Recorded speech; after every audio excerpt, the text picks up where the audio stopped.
Hello everybody and welcome to our module on gastric disorders. Before we talk about specific gastric disorders, let me review some vocabulary that you need to understand in order to appreciate stomach diseases. So the term gastritis means inflammation of the mucosa, and this is often a generalized gastritis covering much of the stomach mucosa, although sometimes it can also be localized to one particular area. An erosion is a loss of the epithelial layer of the mucosa of the stomach. It may extend into the muscularis mucosa, but importantly, it does not break through the muscularis mucosa. If it breaks through, then that is an ulcer.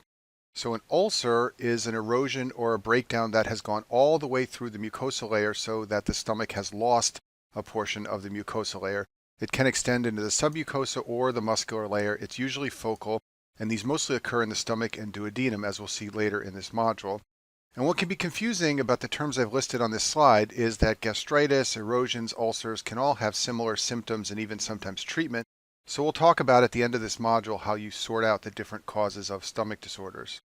So we'll begin by talking about gastritis, which is inflammation of the gastric mucosa. And gastritis can be either acute or chronic. And whether it is acute or chronic is basically defined by the type of infiltrate seen on biopsy. So acute gastritis has a neutrophilic infiltration, and chronic gastritis has an infiltrate made up of lymphocytes, plasma cells, and macrophages. Acute gastritis is usually mucosal damage from acid. We'll talk about that in a minute. There are many causes. Chronic gastritis basically has two common causes. One is an autoimmune disorder, and the other is the bacteria H. pylori. When gastritis is symptomatic, the symptoms are usually called dyspepsia. This means nausea, vomiting, loss of appetite, sometimes abdominal or epigastric pain. The symptoms are often worsened by food because when you eat, that stimulates more acid secretion, and more acid secretion damages the mucosa further. So for step one of the boards, they will be much less likely to ask you to name causes of acute gastritis. They will be much more likely to ask you if you understand the mechanism by which the mucosa becomes inflamed. So let's review some general points about acute gastritis. The epithelium produces mucus and bicarb, and this protects the mucosa. And in order for this to happen, there has to be normal blood flow to the stomach and the mucosal layer. Inflammation can occur when too much acid is produced or if for some reason the protection of the mucosa is lost. So all the causes of acute gastritis will either involve too much acid production or the loss of protection of the mucosa. This is a slide from one of our GI physiology modules, and I just want to review how the parietal cell secretion of acid in the stomach is regulated. So recall that acetylcholine, histamine, and prostaglandins can all influence the secretion of acid via parietal cells. Acetylcholine and histamine stimulate acid production, which is bad from the point of view of gastritis. Prostaglandins, on the other hand, inhibit acid production, which is good from the point of view of gastritis. And these concepts will be important as we talk about the various causes of acute gastritis. And just to review where the parietal cells that secrete acid are found, they are found in both the fundus and the body of the stomach. They're usually not found in the antrum of the stomach, which is the portion right before the pylorus. So acute gastritis, as I said before, is acute inflammation of the mucosal layer of the stomach, and it will present with symptoms of dyspepsia. And I've listed on this slide some of the common causes of acute gastritis. The first one is use of NSAIDs.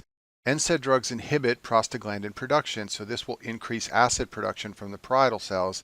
In addition, prostaglandins promote mucus and bicarb production, so when you inhibit prostaglandins, you will reduce the amount of mucus and bicarb produced in the stomach. And NSAID-induced acute gastritis is common among chronic NSAID users, so people with inflammatory conditions like rheumatoid arthritis or chronic back pain who take NSAIDs every day are at risk for acute gastritis from NSAID use. Alcohol can also cause acute gastritis. Alcohol can directly damage the mucosal layer of the stomach. Some chemotherapy drugs will inhibit epithelial cell replication. This can cause a loss of protective layer in the stomach. And then finally, H. pylori can cause acute gastritis. Now we will talk later about how bacterial infection with H. pylori is a very important cause of chronic gastritis and ulcers. However, there are data that suggest when you are initially infected with H. pylori, it can cause an acute gastritis as well as chronic gastritis and ulcers.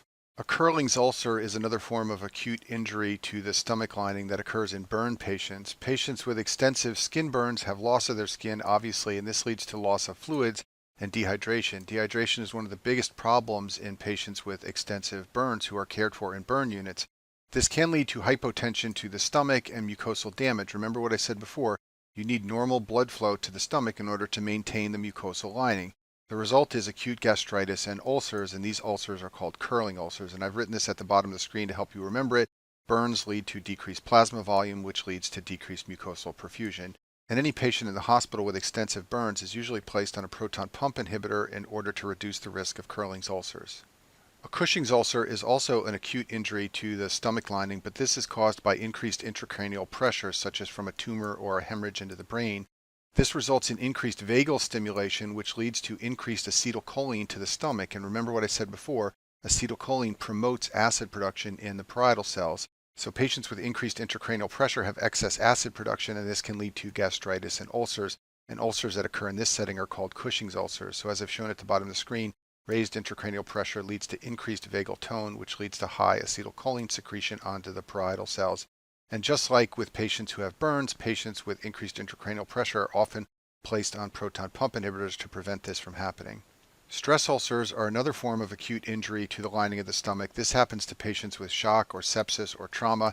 Any of these causes can lead to poor perfusion of the mucosa of the stomach. And as we talked about before with the burn patients, this leads to a loss of the protective barrier of mucus and bicarb. This is common among patients who are critically ill in the ICU. And as a result, most patients in the ICU are placed on prophylactic therapy with proton pump inhibitors. I've mentioned this before with the Curling's ulcers and the Cushing's ulcers, but you also do this to prevent stress ulcers. Drugs like pantoprazole and omeprazole are used, and this is often administered to all ICU patients. Now let's move ahead and talk about chronic gastritis. So there are basically two forms of chronic gastritis. The first form is called type A. It is an autoimmune disease. The second form is called type B. It is caused by a bacterial infection with H. pylori. And both forms of chronic gastritis may cause dyspepsia. However, oftentimes both forms are asymptomatic until some complication develops. So as we'll see, patients with type B can develop ulcers and patients with type A can develop anemia, and sometimes patients are asymptomatic until the ulcer or the anemia occurs. So we'll talk about the type A or autoimmune form of chronic gastritis first. This is sometimes referred to as pernicious anemia. In this form of gastritis, there is autoimmune destruction of gastric parietal cells. And gastric parietal cells, recall, secrete intrinsic factor, which is necessary so that vitamin B12 can be absorbed in the terminal ileum. Therefore, if you have this form of chronic gastritis, you can become deficient in vitamin B12, and that can lead to anemia. And years ago, this anemia was uniformly fatal. That's how it got its name, pernicious anemia. The word pernicious means deadly.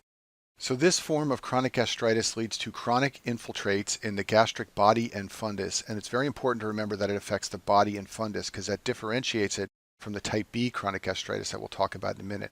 So the fundus in the body here are predominantly affected by autoimmune gastritis, and that should make sense to you because that's where the parietal cells are found. This is a more common condition among women, and that's true of most autoimmune disorders. It's associated with several HLA-DR antigens, and importantly, it's associated with gastric adenocarcinoma. We'll talk about this in a minute, but the chronic inflammation from this disorder can lead to stomach cancer. Now let's talk about the type B form of chronic gastritis, and that is the type caused by the bacteria Helicobacter pylori. H. pylori is the most common cause of chronic gastritis. This is far more common than the autoimmune type. H. pylori is a gram-negative rod. It can cause both acute and chronic gastritis. As I told you before, you can have an acute gastritis from H. pylori, but it also causes chronic gastritis. It also causes ulcers, and it mostly occurs in the antrum of the stomach, and this helps to differentiate it from the autoimmune form. Remember what I told you before, the autoimmune form happens in the fundus in the body, but H. pylori infection typically occurs in the antrum. This is a picture of H. pylori bacteria shown on the screen here. What's interesting about this bacteria is it does not invade the mucosa. It sits on top of the epithelial cells and secretes a protective barrier so that it can live in the high acid environment of the stomach. The reason that H. pylori can survive in the stomach is because it has an enzyme called urease. What urease does is hydrolyzes urea, which goes on to produce ammonia, and then ammonia becomes ammonium, which leads to production of an alkaline environment. This protects the bacteria from stomach acid. In addition, the ammonium forms ammonium chloride, which is damaging to the stomach. And then because H. pylori creates an alkaline environment, this raises the pH. The stomach senses this and releases gastrin, and that leads to more acid production. So if you look at the bottom of the screen, this is the structure of urea. Urease essentially splits this. That leads to production of ammonia, which is NH3. That binds with protons and forms ammonium, which is NH4, and this creates an environment that is relatively alkaline, and that's the environment surrounding the H. pylori bacteria. There are two malignancies associated with H. pylori infection of the stomach. The first one is gastric adenocarcinoma, which we'll talk about in a minute. The second one is a rare B-cell cancer called MALT lymphoma. MALT stands for mucosal-associated lymphoid tissue. It's a B-cell cancer that usually occurs in the stomach, and it is highly associated with H. pylori infection. There are a number of ways to make the diagnosis of an H. pylori infection. One way is to perform a biopsy of the lining of the stomach. This is usually done via endoscopy. This is where the physician inserts a camera through the mouth into the stomach and then takes a sample of the lining of the stomach. Another way to make the diagnosis is called the urea breath test. In this test, the patient swallows urea that is labeled with an isotope of carbon, either carbon-14 or carbon-13. If you look at the urea molecule on the bottom of the screen, it's got a carbon in the center of it. If you create urea molecules where that carbon is an isotope, either carbon-14 or 13, then you can detect that isotope after the urea is split. That will become a molecule of CO2, and the CO2 will have the carbon-13 or 14 for its carbon. So in this test, the patient swallows urea labeled with an isotope, and then you detect the isotope labeled carbon dioxide when it's exhaled in the breath. And if you are able to detect it, it means that the urea was split. It means that urease is present in the stomach, and that implies that H. pylori is in the stomach. And then finally, there is a stool antigen test, which is the way that H. pylori is more commonly detected. This is easy to perform clinically with a sample of stool. The classic treatment for an H. pylori infection is triple therapy. It's poorly responsive to any single antibiotic, and the best therapy is one that includes 3 drugs. One is a proton pump inhibitor, the other is an antibiotic like clarithromycin, and the third element is an antibiotic like amoxicillin or metronidazole. This combination has been shown to be the most effective in eradicating the bacteria. You often perform testing to confirm that the bacteria has been eradicated. Remember that I told you patients can have an asymptomatic infection with H. pylori, so you want to make sure the bacteria is gone so that the patient doesn't develop more chronic gastritis, which can potentially lead to cancer. So eradication is confirmed with either a breath test or a stool antigen or a biopsy. And there are lots of treatment failures. About 20% of the time the triple therapy doesn't work, and treatment of patients who have failed initial therapy is complex. There are numerous alternative regimens that are tried to try and get the bacteria out of the stomach. So back to this slide of chronic gastritis, we've now talked about the 2 forms. Type A is the autoimmune form, which results in pernicious anemia and affects the body and fundus of the stomach. Type B is the bacterial form with H. pylori. It can lead to ulcers, it affects the antrum of the stomach, and it is associated with MALT lymphoma. And both types of chronic gastritis are associated with adenocarcinoma of the stomach. The reason both forms of chronic gastritis can lead to gastric cancer is because the chronic inflammation can lead to what's called intestinal metaplasia. This is where the stomach tissue changes to look like intestinal tissue. The condition is called metaplastic atrophic gastritis. It's called metaplastic because metaplasia is occurring, and it's called atrophic because atrophy is usually seen of the stomach lining from the chronic inflammation. And a very important and high-yield pathfinding to know about in intestinal metaplasia of the stomach is the presence of goblet cells. If you look at this biopsy specimen on the screen here, it's hard to appreciate because it's small, but there are goblet cells appearing in the stomach, and that is evidence of intestinal metaplasia. You can also see inflammatory cells in the lamina propria from chronic gastritis. Now we're going to talk about peptic ulcer disease. And remember what I told you before, an ulcer is a portion of the stomach or the intestine where the mucosa layer has been lost. Usually patients with peptic ulcer disease develop a solitary ulcer. They most commonly occur in the proximal duodenum. 90% of ulcers occur in the duodenum. We'll talk about why in a minute. A smaller number, about 10%, occur in the antrum of the stomach. So if you look at this picture here, just remember that peptic ulcer disease all occurs in this portion of the stomach and small intestine. They are very rare in the body or the fundus of the stomach. They can occur in the antrum, and most commonly they occur in the proximal duodenum. H. pylori infection is an important risk factor for peptic ulcer disease. As we talked about before, in the setting of H. pylori infection, you can have increased acid secretion, and that can destroy the mucosal layer of the stomach or the duodenum. NSAIDs are also an important risk factor for peptic ulcer disease. Patients who take NSAIDs have breakdown of the protective lining of the stomach of the intestine. And then finally, smoking is a well-described risk factor for peptic ulcer disease. The mechanism of this is not clear. Most of the patients you see clinically with peptic ulcer disease will have duodenal ulcers, and they will almost always be caused by H. pylori. As I told you before, duodenal ulcers are the most common type of ulcer, and H. pylori is almost always the cause. H. pylori can increase gastric acid production, especially if the infection is limited to the antrum. Remember that the antrum of the stomach, the portion right before the pylorus, is where the G cells are present that secrete gastrin. So if H. pylori is infecting there and creating that alkaline environment, those G cells will sense that alkaline environment and they will increase their gastrin release, and this will create lots of acid in the stomach. That acid will then roll down across the pylorus and cause an increase in acid presence in the proximal duodenum, and that's where the ulcer will form. Normally, any acid that reaches the duodenum is quickly neutralized. However, in the setting of H. pylori infection, there's too much acid. The duodenum can't neutralize it quickly enough, and the proximal portion of the duodenum is exposed to a high acid environment, and that's what leads to the production of duodenal ulcers. A rare cause of duodenal ulcers is something called the Zollinger-Ellison syndrome. This occurs when there is a gastrin-secreting tumor. These tumors create significant acid production from the stomach and often lead to multiple ulcers in the duodenum. In addition, because there is so much acid production in Zollinger-Ellison syndrome, the acid rolls down past the proximal duodenum into the distal duodenum or even the jejunum. So a classic finding in a patient with Zollinger-Ellison syndrome is to have multiple ulcers present in the distal duodenum or the jejunum. The bulb of the duodenum is the initial portion right here beyond the pylorus. When you see that ulcers are found beyond the bulb, that is something that can occur in the Zollinger-Ellison syndrome. Also, ulcers in the jejunum almost always occur only in the setting of the Zollinger-Ellison syndrome.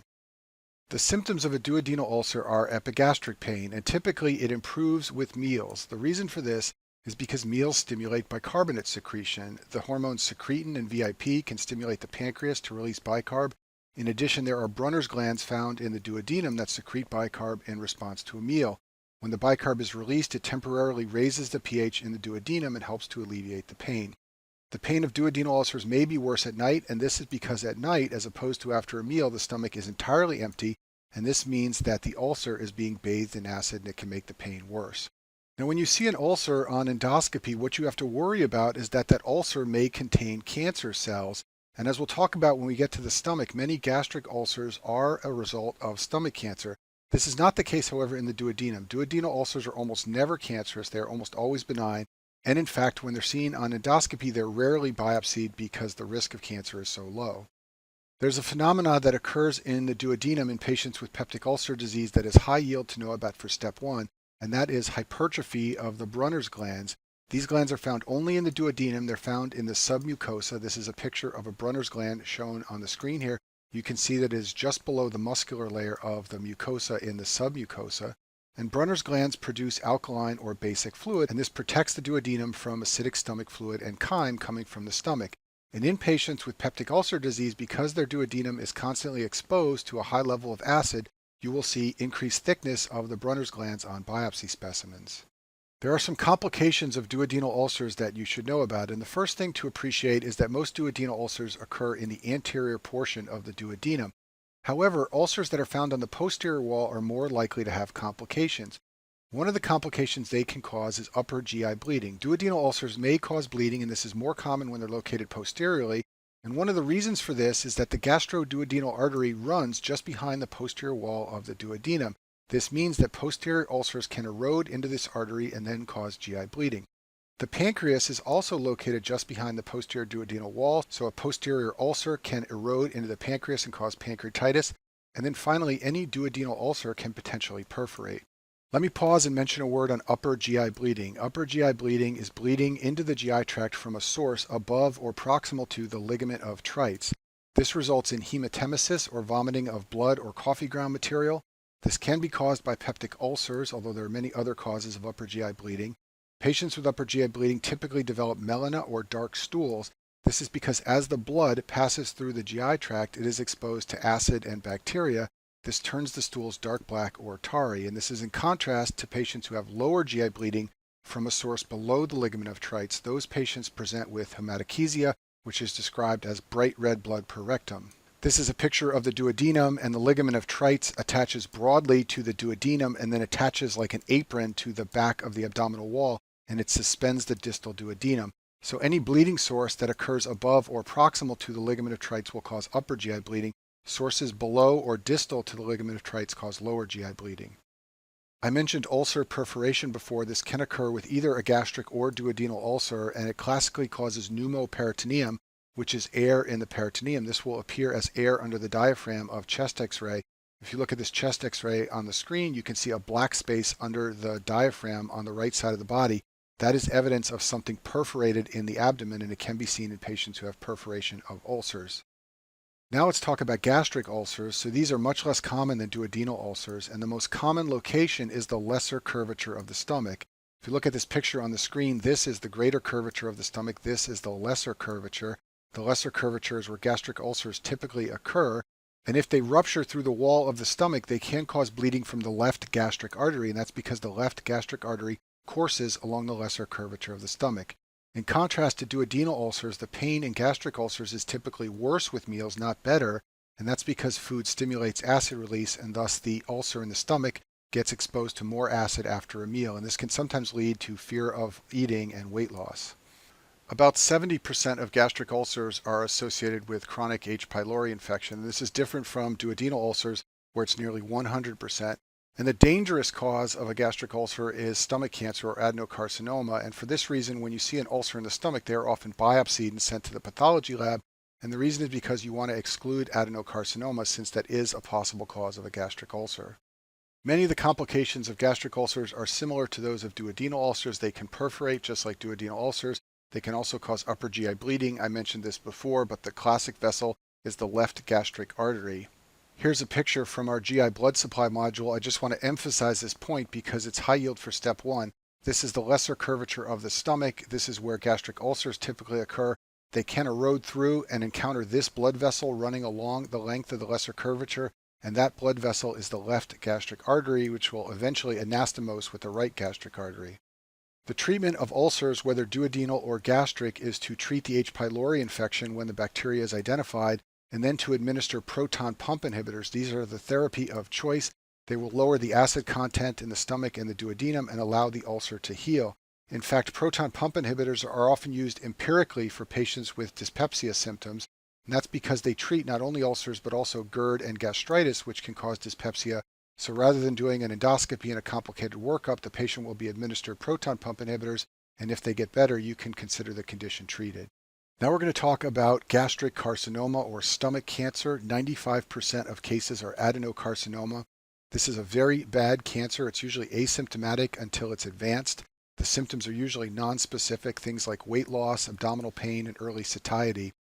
If you have the cancer identified early and it is non-invasive, the 5-year survival is excellent, about 95%. And there's a lot of gastric cancer in Japan, so they do a lot of screening and they identify a lot of cases early, and they have fairly good 5-year survival. Unfortunately, if you wait until the symptoms develop, the patients often have advanced cancer, and at that point the 5-year survival drops to 15%. And there are 2 types, the intestinal type and the diffuse type, and we'll talk about them both in the next few slides. The intestinal type of stomach cancer looks like an ulcer. It will appear as a large ulcer with irregular margins. This is an example of one on the screen. You can see it's a big ulcer. It has very irregular margins, and if you see something like this on endoscopy, it's a very concerning finding. This type of cancer is similar to adenocarcinoma of the colon. It results from intestinal metaplasia, as we discussed before, and it can occur in response to H. pylori infection or autoimmune gastritis. And it's common in the lesser curvature, and that's easy to remember because that's where ulcers form, so it's also where ulcer-looking cancers can form, like the intestinal type of gastric cancer. Let's talk about some of the risk factors for gastric cancer. First of all, you should always remember that this cancer is more common among older men. That's the classic demographic. Gastric cancer is associated with smoking, just like many other forms of cancer. Interestingly, even though alcohol can cause gastritis, the association between alcohol and gastric cancer is very weak. Some studies have found a weak association. Other studies have found no association. So if you're asked about the most important risk factor for gastric cancer on a board exam, usually alcohol is not the right answer, and that's because the association is inconsistent. And then let me also mention that you will note that NSAIDs are not listed on this slide, and that's on purpose. That's because NSAID type drugs, although they can cause gastritis, have never been found to be associated with gastric cancer. In fact, some studies have found a protective effect of NSAIDs, meaning patients who take these drugs are less likely to develop gastric cancer. The reason for this association is not known. There are 2 peculiar risk factors for gastric cancer that you should know about. One is consumption of substances called nitrosamines. These are substances that have a nitrogen double bonded to an oxygen attached to a nitrogen. This is an example of the structure of a nitrosamine on the screen. The most common one in the foods we eat is called NDMA, which stands for nitrosodimethylamine, and it's found in smoked meats, also bacon and sausage and ham. And consumption of large numbers of these foods have been linked to gastric cancer by case control studies. Second odd risk factor for gastric cancer is type A blood. There appears to be an increased risk of autoimmune gastritis in patients who are type A, and they can go on to develop carcinoma. The mechanism for this association is not clear. The other type of gastric cancer is the diffuse type. This is less common. It is not associated with metaplasia or chronic gastritis or H. pylori. It unfortunately has few established risk factors and occasionally causes cancer in otherwise healthy people. It's called the diffuse type because the stomach is diffusely thickened. Unlike the intestinal type, which can look like a focal ulcer, in this type the entire stomach is involved and thickened. For this reason, early satiety is a common symptom. The patient basically always feels like they have a full stomach because it is full of cancer cells. When the stomach is removed, the characteristic pathology finding is called linitis plastica. This is when the stomach is thickened like leather. This cancer derives from gastric mucosa cells, and the classic finding on biopsy is the presence of cells called signet ring cells. This is a picture of a signet ring. You've probably seen people wearing these. Partially it is circular, but then it has a flat portion, and that's what the cells look like in the diffuse type of gastric cancer. Mucin forms inside the cells. Remember, they're derived from gastric mucosa cells, and the nucleus is pushed to the periphery. This is a picture of a signet ring cell on the screen. You can see that there is mucin in the middle, pushing the nucleus to the side, and it looks somewhat like the signet ring picture I've shown on the screen. The most common site of metastasis for stomach cancer is the liver, and that is also true of many other abdominal malignancies. That makes it easy to remember. One of the things I've always found fascinating about gastric cancer is that it has a number of skin and lymph node findings which are associated with the malignancy. And if you ever see these on a patient, you should suspect that they could have an underlying gastric cancer. The first finding is called acanthosis nigricans. This is the presence of hyperpigmented plaques on the skin. It characteristically occurs at areas where the skin is folded. These are called interrogenous sites. Classically, it occurs in the neck and on the axilla. This is a picture of a patient's armpit or axilla, and you can see this darkened spot right here. That is a patch of acanthosis nigricans. This finding on the skin is associated with insulin resistance. You will see it in your clinic patients sometimes when they are obese or they have diabetes. However, it is also rarely associated with malignancy, and when it is associated with malignancy, gastric adenocarcinoma is the most common cancer. Another skin finding is called the lesser Trelat sign. This is the explosive onset of multiple itchy seborrheic keratoses. This is a picture of a patient with multiple seborrheic keratoses, and if you see someone suddenly develop this, you should think that they may have gastric carcinoma.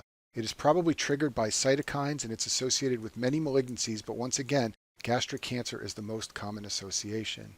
A Virchow's node is an enlarged left supraclavicular lymph node. This is the lymph node that drains lymph from the stomach, so it can become enlarged in metastatic gastric cancer. And if you ever meet a patient with an isolated enlargement of the left supraclavicular lymph node, that is an ominous finding that suggests they may have underlying metastatic gastric cancer. A Sister Mary Joseph nodule is a palpable nodule around the umbilicus seen on physical exam. This occurs when there are metastases from the stomach to the periumbilical region. A Kruckenberg tumor is a tumor of the ovaries that is not due to an ovarian problem, but is secondary to mets from another site. And the most common other site is the stomach due to gastric adenocarcinoma. This often presents with abdominal pain, and a CAT scan is done, and the woman is found to have bilateral enlargement of the ovaries. Sometimes she is taken to surgery, and when the ovaries are removed, it is determined that the pathology is not primary to the ovaries, but is a metastasis from another site, usually from the stomach. And this typically occurs with the diffuse type of gastric carcinoma. So what will be seen on pathology after the ovaries are removed are the presence of signet cells, and that will suggest that the primary tumor actually lies in the stomach, not in the ovaries.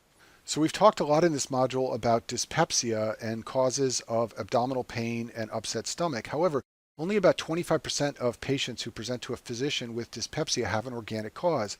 Many of them have what's known as functional dyspepsia, meaning they have an upset stomach and epigastric pain, but their stomach and intestines are entirely normal.